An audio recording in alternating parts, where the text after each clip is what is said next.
Hey everybody, Josh the RV Nerd down here at Advantage 1 RV. Today we've got a beautiful 3914, I believe it is, Cyclone coming in.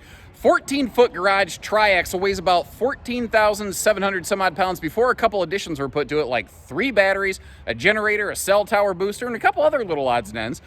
Overall, used, not abused, I think is really the story of the day on this one. I can see where the folks appreciated what they had. I can also see how they bought it to actually use it, and they actually did use it.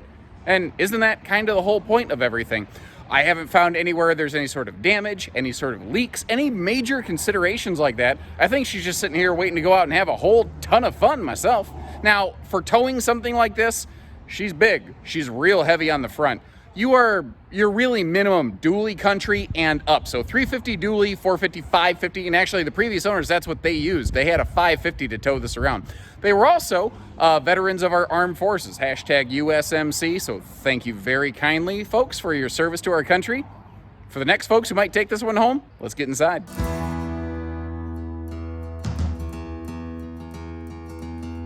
So we're gonna get inside in just a minute, but for me, one of the first questions when we're talking about a toy hauler is what can I put in it? With a 14-foot wide body garage, you can put just about anything you want in here. Now, kind of almost almost a callback to a previous day in RVing, although it's not completely phased out. If you open this up, you see you've actually got tool chests in the dovetail back here. And it's sometimes people say, oh, what a stupid thing to do because it makes it hard to get to some of that stuff. Otherwise it's wasted space. At least it's there. Maybe you don't use it. That's up to you, but at least it's there.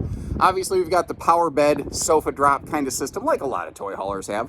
What I wanted to show you, though, is just kind of peeking down is that roll-down garage screen wall. Not like a tent wall, all one piece. Another thing I really noticed here is something that seems like some modern RV builders either forget or they really skimp on. And that is like a good, 8-10 inches of diamond plate down here so that like if your foot pegs roll a little bit too close to the wall, because sometimes when you're loading at low speeds, it's a little trickier to keep your balance. It's nice that you're not gouging up your walls over here. Folks added a handy little convenience station as I walk under the benches here. Now above us is a loft bed, but if I open that up, you can see there is some real serious storage going on all the way across this RV. I apologize, I'm not at the best angle for that right now. Over here, they added entertainment all over the place. There's living room entertainment, there's bedroom entertainment. They added one back here in the garage. I love that big window. Nice visibility on both sides of this pass-through, which is nice. Nice is nice, yeah. Very well done. That was very well spoken, wasn't it? You're seeing this. This is a little cell phone booster. You see a little coax cable here. We'll come back to that actually when we get up to the roof. The little removable pedestal style tables right there, if you want to, you can slot one of those in place right here. When these benches come down, you can have yourself a little inward facing entertainment sort of situation where those benches are going to face this direction. Whereas a lot of modern toy haulers, I should point this out, I'm sorry. You see how they're not split down the middle? They're going to be like bifold benches facing this way, facing that way. They face in and out. You don't walk through them. You can walk under them like we're doing right here. So what that means is that it really turns into like a rear living room inside it. It's like Campception, basically. I've been on the Inception kick lately. I don't know why. Regardless. So that you're facing right toward the TV is what I'm getting at. You can see they added the little Splendid combo washer dryer. This thing's got washer dryer. It's got self-seeking satellite on the roof that we'll see when we get upstairs. The generator will let you do anything you want, whenever you want, however you want. You could park pretty much wherever you want and live a very comfortable camping lifestyle. And this right here is a big part of why I say that. This is really what set Cyclone apart. This is what made Cyclone the #1 fifth wheel toy hauler out there for a very long time. At the time this was made, toy haulers always had this motocross monster truck extreme blow torches and barbed wire kind of look. This doesn't. Cyclone was really the first that said, what if we made a luxury fifth wheel that just happened to have a multi-use flex room that we happened to call a garage off the back of it? They did it different. They went about it from a completely different, more refined angle. And because I truly feel, giving credit where it's due, I feel that Cyclone is truly the reason that every brand builds the fifth wheel toy haulers that they build today. Because this was so dynamically different from everything else that was out there at the time. Now, those tables that we saw, there's one table that goes in the garage area. You can slot another table here inside to create a dinette. It's in open lounge mode now, but you see that extra cushion up top there. That is what slots in the little U shape down here, and then you can pull the back cushions off to create an extra sleeping space.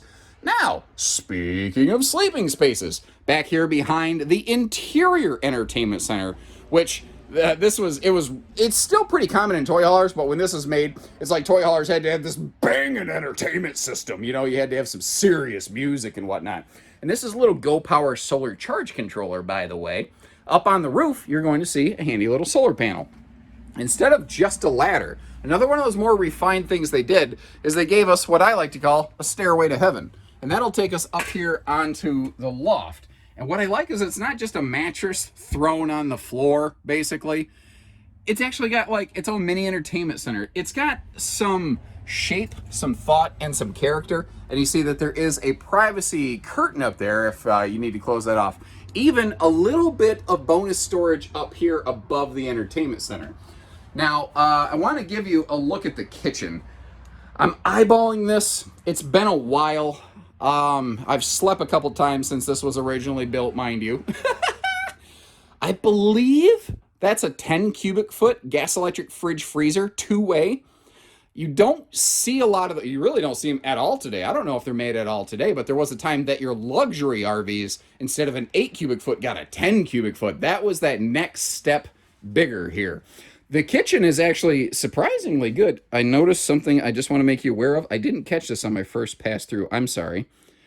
It looks like maybe the slide floor has scuffed on that linoleum a little bit. I don't see how it's causing any problems. There's obviously been no leaks in the RV, but I didn't catch that when I initially went through the RV, and I just want you to be made aware of that. But the kitchen arrangement here, it's actually very good. It's just a little unconventional. Where do we want to start? We're going to start right up here.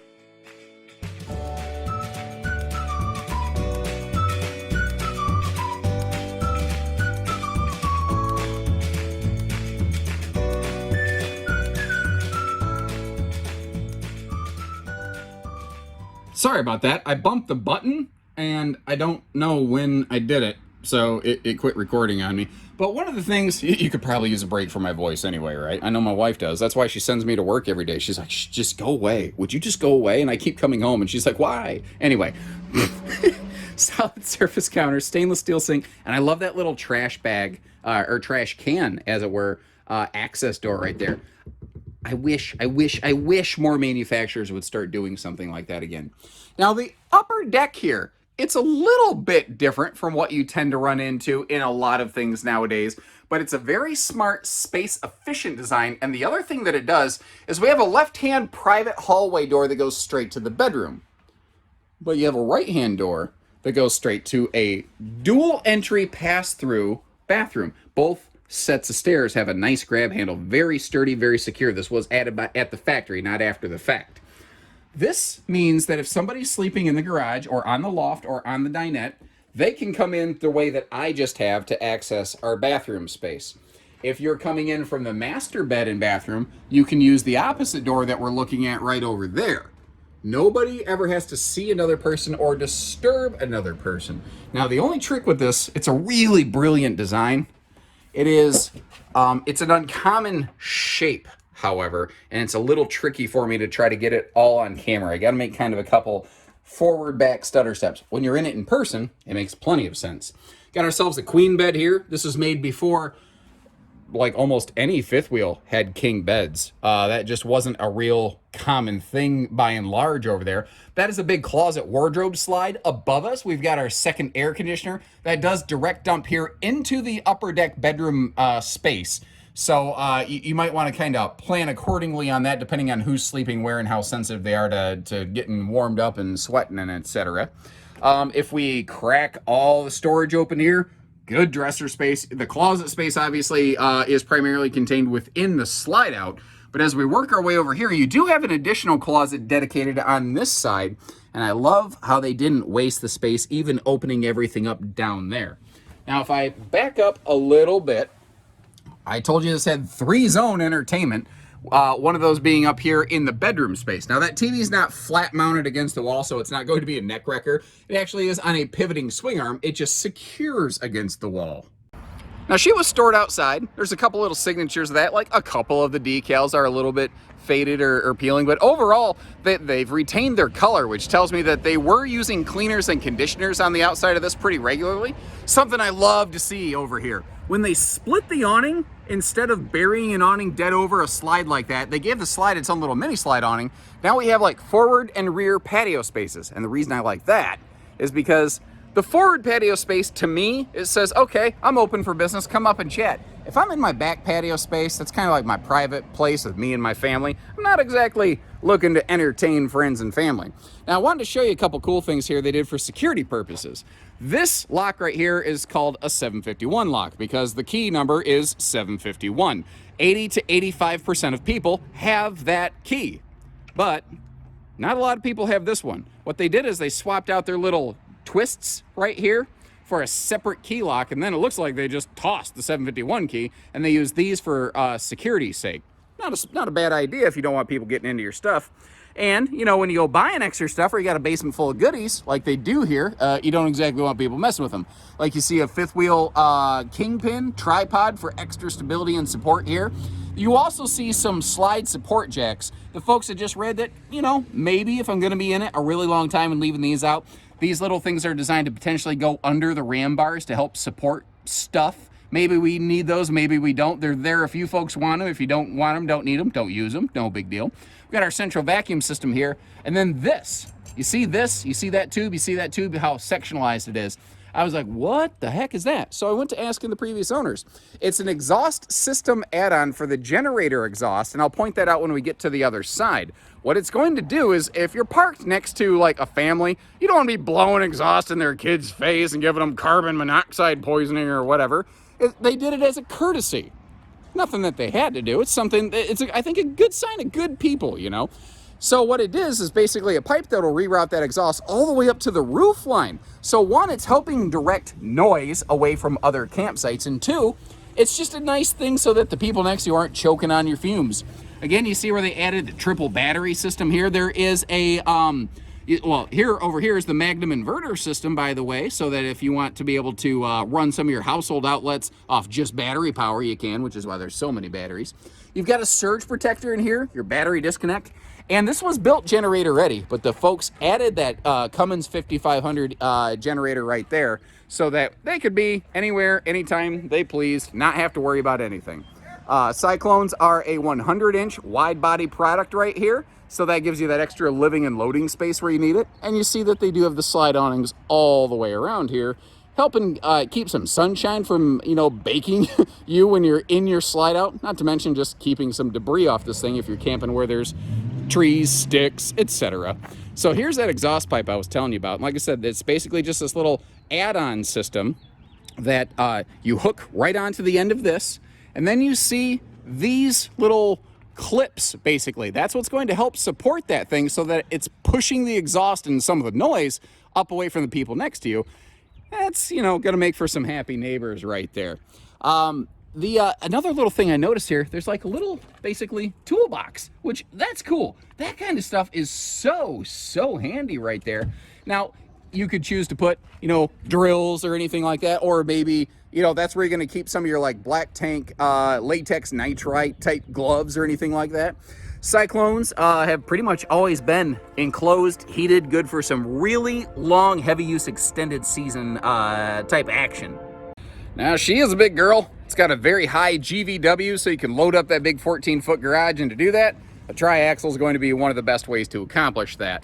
What's nice here, I'm not seeing anything concerning on the tires. For the most part, I have actually since discovered it spent most of its time garage kept. It had spent a little bit of time outdoors in the California sun. For the most part, like I said, the color of the decals is good. A couple little small curls here and there. Again, considering the age of the RV, I think that you're going to have a little thing here or there at some point in some way. And if that's the worst I can find on this camper, which pretty much that is the worst I've been able to find, I think you're doing all right.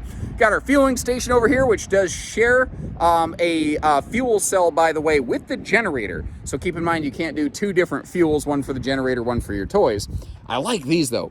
These little slide-out cargo totes, there's one on each side. So it's not one big tote that you have to wrestle. That's a pain in the neck. Those are very lightweight. My chicken arms and skinny lady fingers can handle this. I'm pretty sure you can too. But it's a great place to be able to keep things like this one. It looks like maybe they kept their black tank stuff to keep it away from all your nice freshwater stuff, because those are two things we do not like mingling. Now, we have already basically checked out the garage and the screen wall and everything. We will get up to the roof before we're done.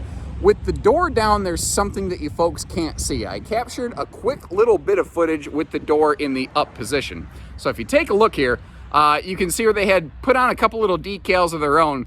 And Ohio State fans, their blood's about to start boiling the moment that they see that U of M maize and blue helmet decal up top there.